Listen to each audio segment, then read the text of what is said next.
Do osvoboditve ameriških zapornikov je prišlo med obiskom novega ameriškega zunanjega ministra Mikea Pompeja v Severni Koreji. Izpustitev 3 ameriških državljanov južnokorejskih korenin naj bi bila prijateljska gesta pred zgodovinskim srečanjem med Trumpom in severnokorejskim voditeljem Kim Jong-unom. My proudest achievement will be, this is a part of it, but will be when we denuclearize that entire peninsula. This is what people have been waiting for a long time. Nobody thought we could be on this track in terms of speed. So I'm very honored to have helped the 3 folks. Kim Hak-song, Tony Kim in Kim Dong-chul so bili aretirani in poslani v delovna taborišča zaradi domnevnih protidržavnih dejavnosti, natančneje vohunstva.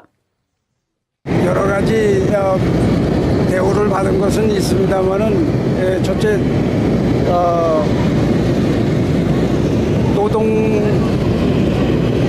노동을 많이 했고 또 병이 났을 때 또 치료도 좀 받았습니다.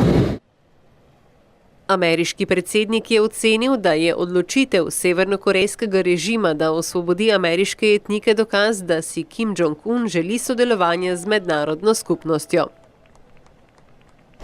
I really think he wants to do something. I think he did this because I really think he wants to do something and bring that country into the real world. I really believe that, John, and I think that we're going to have a success. I think this will be a very big success.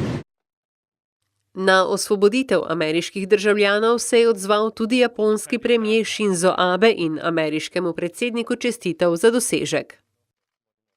拘束されていた3名の米国人が解放されたことについて大きな成果であるとお祝いを申し上げました。この解放についてはですね、北朝鮮の前向きな姿勢であり、歓迎したいと思います。Abe ob tem opozarja, da je osvoboditev ameriških zapornikov zgolj prvi korak.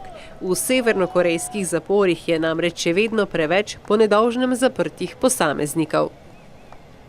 残念ながらまだ多くの方々が北朝鮮に取り残されたままであります。この拉致問題の解決のために日米で、そして日米韓で、あるいは中国の協力も得てですね、この問題の解決のために全力を尽くしていきたいと考えております。Vrhunsko srečanje med ameriškim in severnokorejskim voditeljem naj bi se sicer zgodilo sredi prihodnjega meseca. Natančen datum in kraj srečanja pa zaenkrat še nista znana.